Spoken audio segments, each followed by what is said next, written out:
I never watched Talking Heads Stop Making Sense, that concert movie. I finally, for some fucking reason, sat down and watched it. Why did I watch it? Oh, I know why I watched it.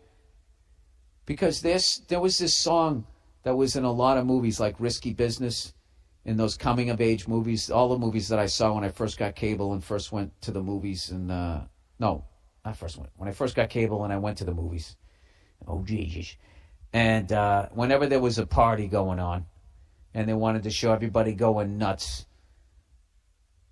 like 3 or 4 of those movies played this song where there was like no lyrics. The song just went high, high, high, high, high, high, high.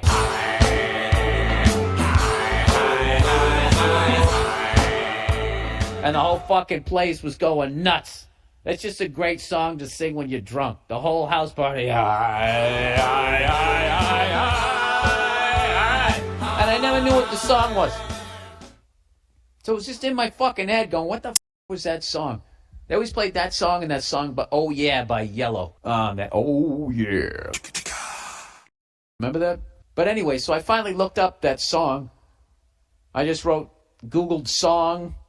Hi, hi, hi, hi, hi, hi. That's all I did. And then I looked it up, found out it was a Talking Heads song called Swamp. And then that led me to YouTube, and next thing you know, stop making sense. And I watched just that clip of it. Just watch that song. Go on YouTube. That's a YouTube video of the week. Talking Heads, Stop Making Sense, Swamp.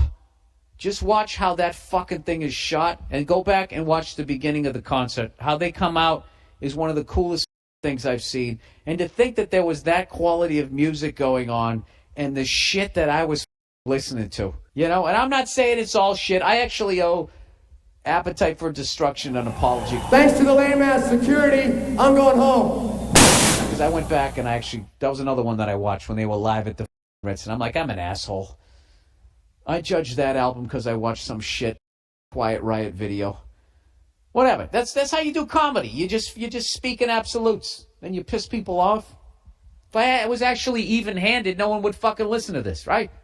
But anyways, that's one of the dumbest things I did in the 80s. I remember when it came out, and Siskel and Ebert were like freaking out, saying this is like the best concert movie I've seen in a decade, and yada, yada, yada, and all this type of shit. And I was just like, because the only thing I knew was Burning Down the House. I'm like, oh, that weird guy with the white lines going through his head on the road at the end of it. Watch out. All right.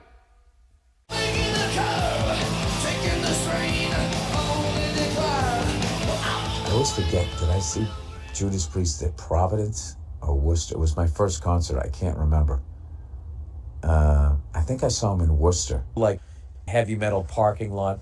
If you've never seen that, it's incredible. Hell yeah! Ready to rock. We love you! We want to f*** your brains out! Then they did a follow-up to it that I ended up seeing. And the follow-up was funny because there's a guy in the first one that he's dressed in this animal print thing. And he's just being how we all were back then. Heavy metal rules. All that punk shit sucks. It doesn't belong in this world. It belongs on f***ing Mars, man. They were asking about music, and he's like, what do you, he's just being a kid. And at one point they asked him, what do you think of Madonna? He's like, man, f*** Madonna. He goes, she's a dick. And Madonna can go to hell as far as I'm concerned. She's a dick. So years later, they tried to find the people that were in that documentary, which I got to tell you was a really important documentary, even though it's... am I catching a cold? But anyways, they caught up with the kid that said Madonna was a dick, and you could see he was a dad at that point. He was a responsible adult, and he was kind of like... He looked like he wasn't comfortable talking about it, which was like, I get it, but then it's also like... Dude, like... I'm not judging you.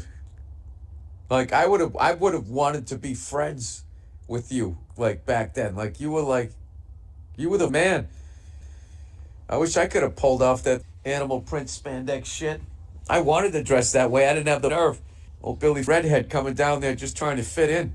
I don't know how the I ended up talking about that. We've known each other longer than anybody in this world outside of our respective families. I guess you could call it a love-hate relationship. The one and only Michael Rappaport. Dude, you know what? We're at the end here, and you know what I completely forgot to bring up that I love was the documentary that thank did you. on Tribe Called Quest. Thank you. And there was a question that if people didn't see it, like I'm one of those people who came way late to the Right, game. you talked about when, that. when it comes to all rap, hip hop, Yeah, whatever the yeah. hell you're supposed to call it. And so like there's a bunch of stuff that like I was obviously familiar with them, and I knew a lot of this stuff.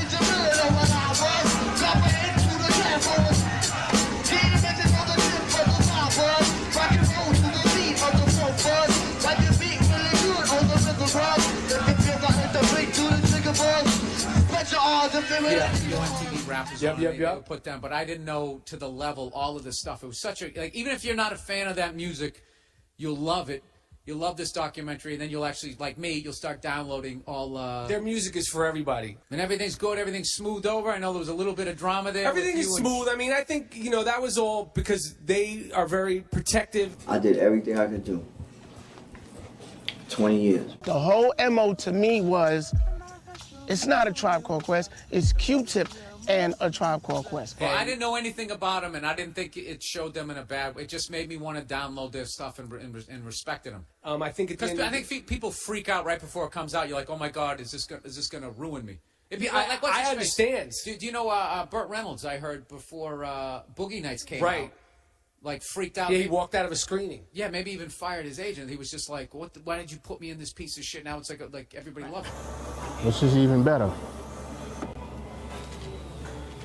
What is that? Drink a lot of soda, so they call me Dr. Pepper. Y'all know what it is. Drink a lot of soda, so they call me Dr. Pepper. Yes. Drink a lot of soda, so they call me Dr. Pepper. Yes. Drink a lot of soda, so they call me Dr. Pepper. Yes. Drink a lot of soda, so they call me Dr. Pepper. Yes. Drink a lot of soda, so they call me Dr. Pepper. Yes. Drink a lot of soda, so they call me Dr. Pepper. Yes. Drink a lot of soda, so they call me Dr. Pepper. Yes. Drink a lot of soda, so they call me Dr. Pepper. Yes. Drink a lot of soda, so they call me Dr. Pepper. Yes. Drink a lot of soda, so they call me Dr. Pepper. Yes. Drink a lot of soda, so they call me Dr. Pepper. Yes. Drink a lot of soda, so they call me Dr. Pepper. Yes. Drink a lot of soda, so they call me Dr. Pepper. Yes. Drink a lot of soda, so they call me Dr. Pepper. Yes. Drink a lot of soda, so they call me Dr. Pepper. Yes. Drink a lot of soda, so they call me Dr. Pepper. Yes. Drink a lot of soda, so they call me Dr.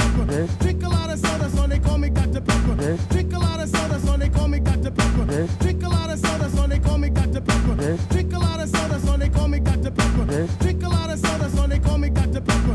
lot of soda, so they call me Dr. Pepper. Yes. Drink a lot of soda, so they call me Dr. Pepper. Yes. Drink a lot of soda, so they call me Dr. Pepper. Yes. Drink a lot of soda, so they call me Dr. Pepper. Yes.